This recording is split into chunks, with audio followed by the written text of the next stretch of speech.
Hello everyone, welcome to my channel engineers eye. आज हम सीखने वाले हैं about rent assessment and valuation.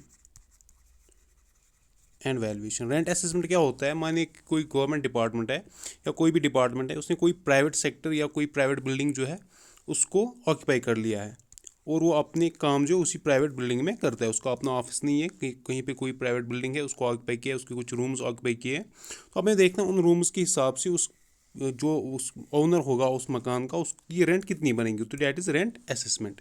And second thing is valuation. Valuation क्या होता है कि मानो हमने अभी कोई मकान कहीं पे भेजा या कहीं से ख़रीदा, तो उसकी कीमत कितनी होगी, डैट विल बी वैल्यूएशन। यही दो चीज़ें जो है, ये दो चीज़ें इंजीनियरिंग में बहुत ज़्यादा इंपॉर्टेंट है।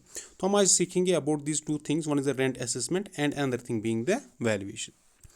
देखिए, जो हम यहाँ पे आज करने वाले हैं, हम करने वाले हैं रेंट असेसमेंट। हमारे पास एक बिल्डिंग थी ऐसे, it was a two storeyed building थी ये, और इसके बाहर एक बाथरूम भी था। So this was the condition of the building.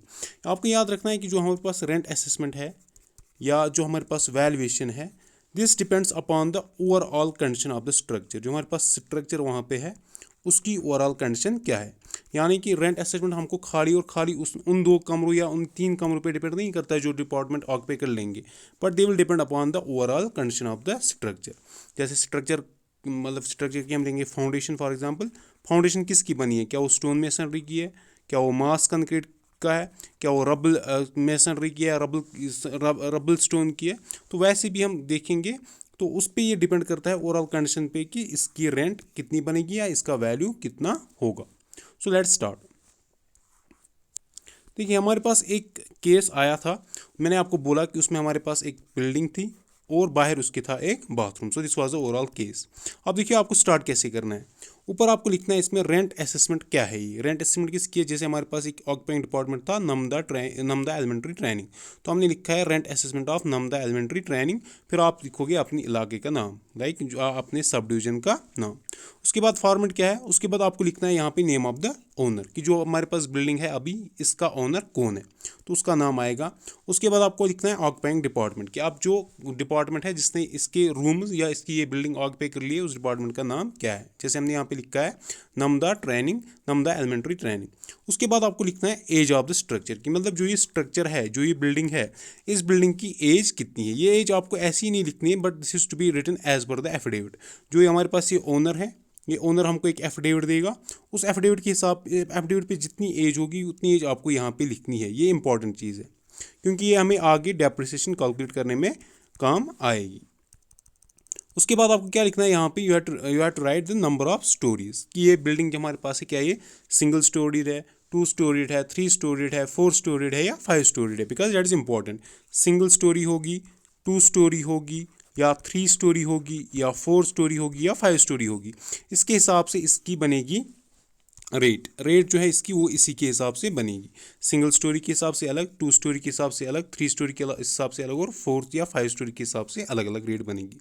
उसके बाद आपको क्या निकालना है यहाँ पे? उसके बाद आपको यहाँ पे निकालना है इसका plinth area. Plinth area is simply, आप देखो कि इसका जो बेस है, बेस का कितना एरिया बनता है। ये इसका एक मानो लेंथ है, ये इसका है ब्रेडथ, तो आपको लोगे length into breadth, that will give you the plinth area. आपको यहाँ पे एक चीज़ याद रखना है, बहुत सारे स्ट्रक्चर्स में बाहर क्या होता है, यहाँ पे वेरेंडा होता है। वेरेंडा, ये वेरेंडा आपको प्लिंथ एरिया में कैलकुलेट नहीं करना है। You don't have to consider this veranda in plinth area, तो इसको आपको वहाँ पे ड्रॉप करना है। सो उसके बाद आपको यहाँ पे क्या लिखना है? देखिए, हमारे पास प्लिंथ एरिया हमको निकला। उसके बाद जो हम ये रेट हम नहीं कर रही है, this is based on the valuation schedule 2018, जो 2018 का है, which was widely published on one, it is not 1/1 but it is 1/10/2018। तो कश्मीर प्रोविंस में या जम्मू एंड कश्मीर प्रोविंस में क्या हो गया, इसको 1/10/2018 में इसको शाया किया गया। तो इसी के हिसाब से जो शेड्यूल ऑफ रेट्स है, उसी के हिसाब से हम इसको ये वैल्यूएशन कर रहे हैं। तो रेंट पीरियड क्या है? दिस इज अगेन इंपॉर्टेंट चीज़।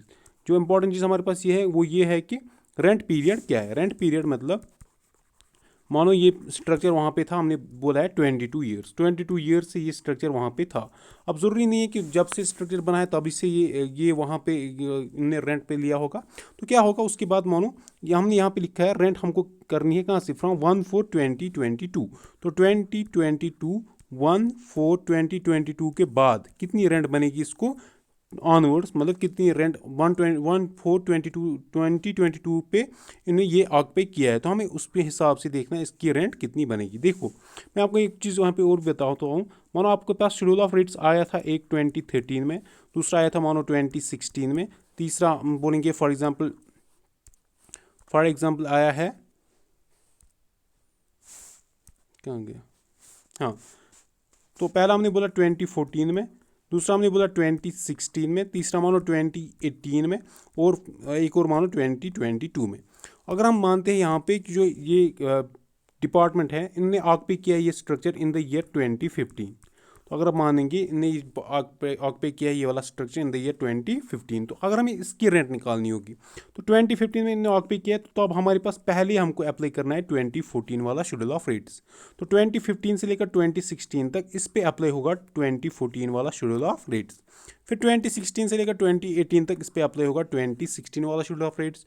फिर 2016 से लेकर 2018 तक इस पे अप्लाई होगा, ये हमने बोला 2016 वाला रेट्स। फिर हमने बोला 2018 से लेकर 2022 तक इसमें अप्लाई होगा 2018 वाला शेड्यूल ऑफ रेट्स। मानो ये वाला शेड्यूल ऑफ रेट्स आ गया है जैन में 1 जैन 2022, तो 1 जैन 2022 तक इस पे लगेगा ये वाला शेड्यूल ऑफ रेट्स। फिर उसके बाद आगे जो है फ्रॉम 2 जैन 2022 उस पे लगेगा फिर 2022 शेड्यूल ऑफ रेट्स का, ये जितनी ये रेट्स होंगी इसी के हिसाब से फिर इस पे लगेगी rates. I hope this thing is clear to you.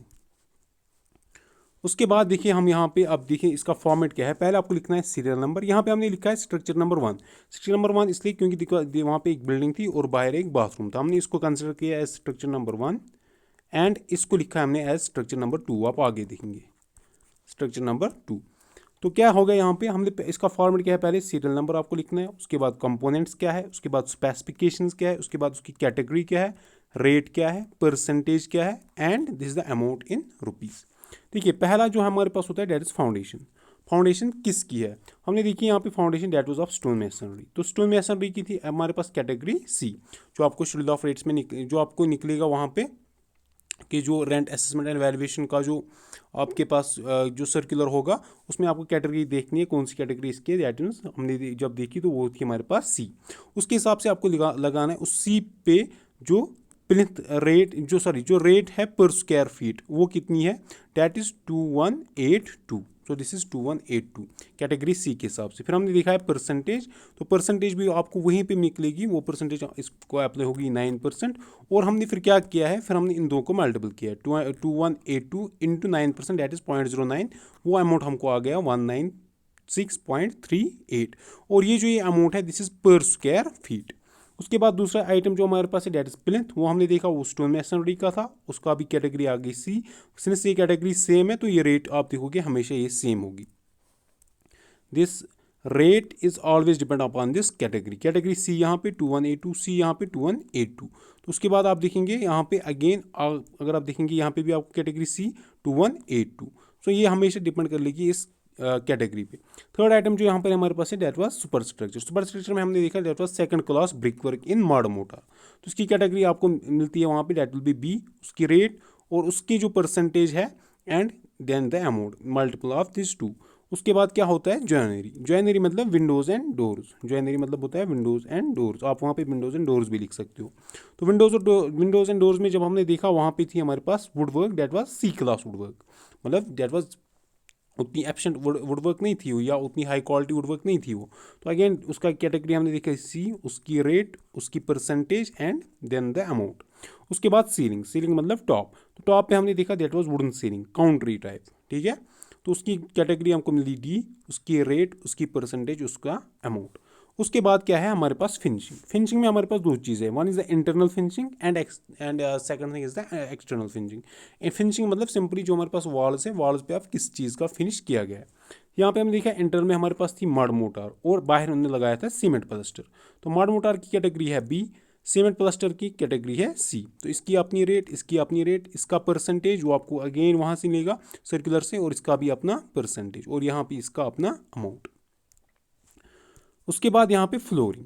Flooring हमने देखी वो माड मोटार की थी। फ्लोरिंग कैन बी ऑफ माड मोटार, या वुड हो सकता है, या इसमें मानो ये कंक्रीट भी हो सकता है, तो डिपेंड्स अपॉन दैट। तो उसकी कैटेगरी, उसकी रेट, उसकी percentage and then the amount. तो इसी तरह से हमने देखा यहाँ पे रूफिंग। रूफिंग हमने देखा that was popular would and CGI sheets. तो उसकी भी कैटेगरी और उसकी रेट, तो आ गया हमको ऐसे ये सारा अमाउंट। तो फिर हमने ये हमको कैटेगरी आपको मिलेगी, रेट मिलेगी, परसेंटेज मिलेगी, अमाउंट मिलेगी। इस वाले अमाउंट को आप यहाँ पे कर लोगे sum. So this will be the total amount.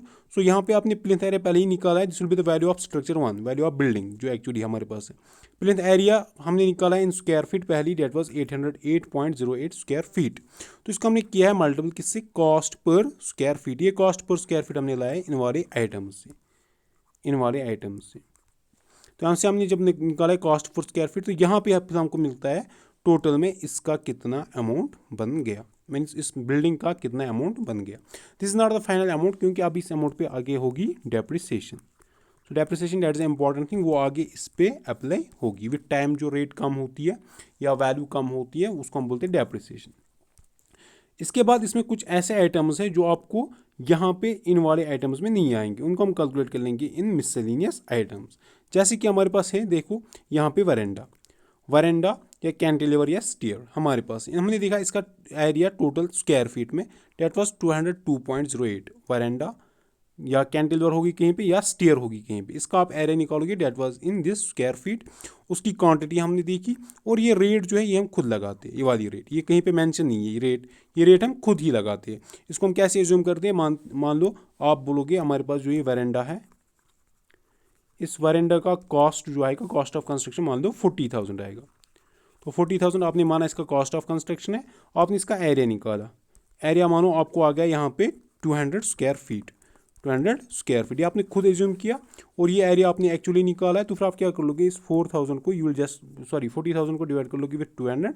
तो यहाँ पे फिर आपको आएगी रेट, रेट पर स्क्वायर फीट, ये रेट पर स्क्वायर फीट आप खुद निकालोगे। इसी तरह से अलमीरा हमारे पास है, अलमीरा कैन बी 9 इंच डीप और 18 इंच डीप। तो ऐसी अलमीरा हमारे पास या तो 9 इंच हो सकती है या तो 18 इंच हो सकती है। हमने अलमीरा वहाँ पे देखी डेट वाज 9 इंच डीप, उसकी इसका जो हमने एरिया निकाला और उसकी क्वांटिटी और उसकी रेट, ये रेट आपको वहीं पे दी गई है। उसके बाद इलेक्ट्रिसिटी फिटिंग्स, इसमें हमको देखने हैं लाइटिंग पॉइंट्स कितने हैं, हीटिंग पॉइंट्स कितने हैं, या फैन पॉइंट्स कितने, दीज 3।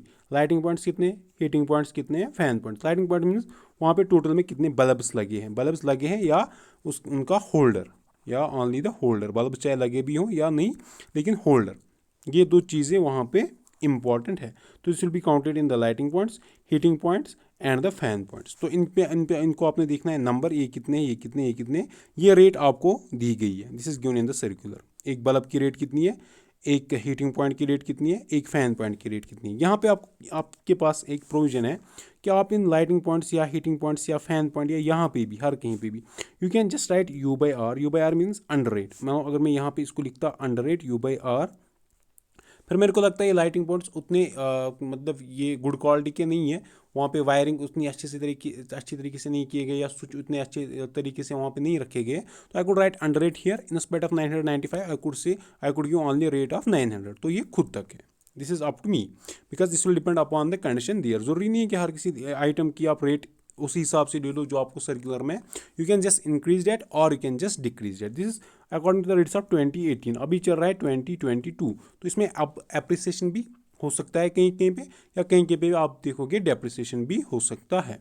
तो मैं ये पॉइंट भी आप याद रखोगे।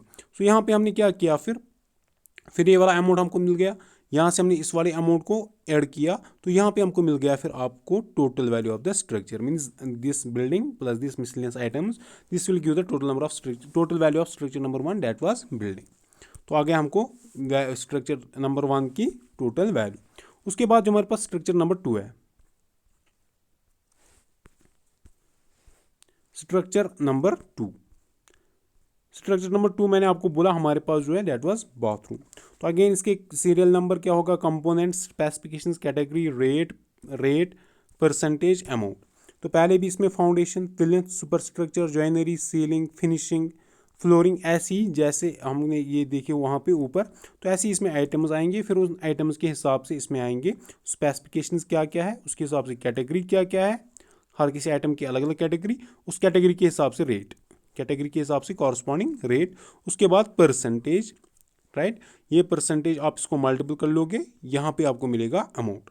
सो ये सारा फिर आपको निकलेगा यहाँ पे कॉस्ट पर स्क्वायर फीट, और यहाँ पे आप इसका प्लिंथ एरिया निकालोगे, इस वाले बाथरूम का स्ट्रक्चर नंबर 2 का प्लिंथ एरिया हमको कितना है, डेट वाज 88, तो इसको मल्टीपल करके आपको यहाँ पे मिलेगा कॉस्ट पर स्क्वायर फीट आपको मिल गया यहाँ से, इसको मल्टीपल करके इसका निकलेगा आपको अमाउंट। तो ये आ गया आपको अमाउंट किसका, बाथरूम का, डेट वाज स्ट्रक्चर नंबर 2। उसके बाद इस बाथरूम में भी हमारे पास कुछ मिसलेनियस आइटम्स है which are not mentioned in this, जैसे कि हमारे पास वहाँ पे थी सैनिटरी फिटिंग्स। सैनिटरी फिटिंग्स हमने देखी, ये आप यहाँ पे देख रहे हो, दिस वाज U/R, U/R मतलब अंडर रेट। एक्चुअल में अगर आप देखोगे इसकी रेट जो है यहाँ पे, एक्चुअली ये यहाँ पे लिखना था, इसकी रेट है 1.75 लैक्स, 1.75 लैक्स, लेकिन हमने रखी है 1 लाख ओनली। क्यों? क्योंकि हमको लगा कुछ अंडर रेट है, इसमें कुछ उतनी अच्छी तरीके से स्पेसिफिकेशंस या उतना अच्छा इसको बनाया नहीं गया था, तो हमने इसको अंडर रेट रखा। अंडर रेट रखा तो ये जिसकी अमाउंट टू बी 1 लाख, और इसका अमाउंट हमको आएगा 1 लाख की, क्योंकि obviously it was only 1 point there. तो हमने इसका वैल्यू निकाला, that was this plus this, so निकला ये वाला वैल्यू। फिर हमने किया इन दो structure number 1 plus structure number 2 जो है उसका हमने निकाला है फिर total value, so that came out to be this. उसके बाद तो ये हमको मिल गया total value of the structure. लेकिन अब इस total value of the structure पे हमको क्या क्या करना है आगे, देखो इस पे होगा आगे डेप्रिसिएशन। सो वो डेप्रिसिएशन हम देखेंगे बाद में, पहले हम यहाँ पे मैं आपको दिखाऊं, इसके बाद हम यहाँ पे क्या लिखेंगे, पहले देखो टोटल कॉर्पेट एरिया हम निकालेंगे, ये हमको निकालना है पहले रूम वाइज। पहले हम देखा स्ट्रक्चर नंबर 1, उसमें फर्स्ट फ्लोर, ये यहाँ पे जिसको अप, ये ऐसे एक स्टेप अप जाएगा। फर्स्ट फ्लोर में रूम नंबर 1 का कारपेट एरिया कितना था, रूम नंबर 2 का कितना था, रूम नंबर 3 का कितना था, रूम नंबर 4 का कितना था। सिमिलरली गैलरी का हमने देखा कारपेट एरिया कितना था। उसके बाद सेकंड फ्लोर इसमें एक हॉल था, रूम नंबर 2 था, रूम नंबर 3 था, और गैलरी थी, उसका भी हमने देखा है कारपेट एरिया। और उसके बाद यहाँ पे आप देखो साइड में हमने लिखा है, साइड में हमने यहाँ पे लिखा है रेंटेड एरिया, कि ये मानो ये वाले पोर्शन है, इतने 4 कमरे हैं, इसमें 4 कमरों में मानो ये वाला कमरा और ये वाला कमरा इनने रेंट पे लिया है, तो इसका आगे हमने लिखा है rented area. This is as simple as that. उसके बाद हमारे पास स्ट्रक्चर नंबर 2 है। स्ट्रक्चर नंबर 2 में हमारे पास था रूम नंबर 1 और रूम नंबर 2, मतलब वहाँ पे 2 पोर्शन थे बाथरूम में, one was for bathing purpose and another जो हमारे पास था वहाँ पे that was for this latrine purpose, ठीक है। तो ये 2 चीज़ें वहाँ पे थी। तो इसमें भी हमको इनने ये एक रूम या एक पोर्शन जो है रेंटेड एरिया में इनने बोला ये इंक्लूड है। तो इस तरह से हमको निकला यहाँ पे, एक तो टोटल कारपेट एरिया भी, दूसरा टोटल रेंटेड एरिया भी। टोटल कारपेट एरिया मतलब ये सारा, और टोटल रेंटेड एरिया मतलब आ गया हमको क्या, टोटल रेंटेड एरिया आ गया हमको जो इनने रेंट पे लिया था ये वाला पोर्शन। उसके बाद देखिए हम यहाँ पे निकालेंगे क्वांटम ऑफ डेप्रिसिएशन। तो क्वांटम ऑफ डेप्रिसिएशन की आपके पास फॉर्मूला जो है that is this, Q is equal to 1 minus P into R into T by T. P, what is P? P is the percentage considered for estimating salvage value. कि अगर हम इस building को साल्वेज वैल्यू देखेंगे, मतलब इसको finally जब at the end of this life period इसको कितना वैल्यू मिलेगा, हमने बोला वो मिलता है इसका 13%, तो हमने रखा है 13%। फिर उसके बाद reproduction cost of the building that was the total value of the building, so that came out to be 190। Total value structure number 1 plus structure 2 का ऐड हो गया रिप्रोडक्शन कॉस्ट। उसके बाद इक्विवेलेंट लाइफ, मतलब अब तक कितनी लाइफ हमने वहाँ पे गुजारी है, जैसे हमने मैंने आपको पहले बोला था एफिडेविट में हमको लिख के दी थी 22, सो दैट वाज 22। उसके बाद लाइफ ऑफ द बिल्डिंग, ये आपको खुद ही एज्यूम करनी है कि किस हिसाब से स्ट्रक्चर होगा, इसकी लाइफ ऑफ बिल्डिंग क्या होगी, तो हमने वो देखा तो हमको लगा ये 60 है। जब आप इसको अप्लाई कर लोगे so here you will get the quantum of depreciation, कि अब हमें total value of the structure में जो है वो ये फार्मूला अप्लाई करके हमको इसमें कितना डेप्रिसिएशन मिलेगा। तो total value of the structure minus depreciation that will give the net value of the structure, ये हमको आ गया by net value of the structure. उसके बाद जो net value of the structure है यहाँ पे आपको निकालना है rent assessed per annum. So rent assessed per annum के लिए भी एक फार्मूला है, this is 6.5% of net value of the structure. जो यहाँ पर पास net value of the structure आपको यहाँ पे रखना है। यहाँ पे कुछ करेक्शन है, जैसे आप ये देखोगे यहाँ पे दिस इज 13000249, दिस इज 130464, ये नहीं है, ये एक्चुअली में यही है। So this is 6.5% of the net value into, अब ये आप आगे देखोगे ये वाला है carpet area occupied upon total carpet area. So this is the formula for rent assessed per annum. क्या 6.5% into net value of the structure into carpet area occupied upon total carpet area. तो ऐसे करके आपको मिलेगा यहाँ पे rent assessed per annum की per annum एक साल को कितनी रेंट इनको लगती है। फिर रेंट असेस्ड पर मंथ क्या है, इसको डिवाइड कर लो बाय 12। जो जब आप इसको डिवाइड कर लोगे 12 से, that will give the rent assessed per annum. तो ऐसे हम निकालते हैं रेंट वैल्यू, या सॉरी रेंट असेसमेंट हम ऐसे करते हैं। फिर लास्ट पे ये साइन वाइन्स, this is as normal as that. तो यहाँ पे आपको ये चीज़ें याद रखनी है। So this is for rent purpose, ये वाला आपको है रेंट पर्पस के लिए। दूसरा चीज़ जो मैंने आपको बोला that was valuation. Valuation is simply up to this point.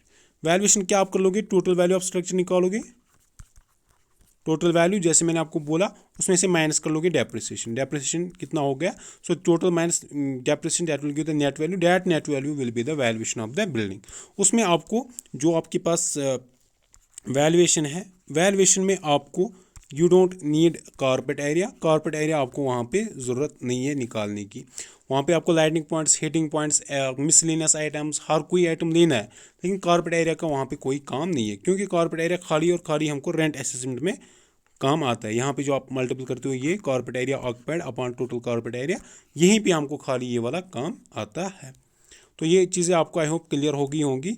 अगर कहीं पे आपको कन्फ्यूजन है तो आप नीचे कमेंट सेक्शन में ज़रूर लिखिएगा।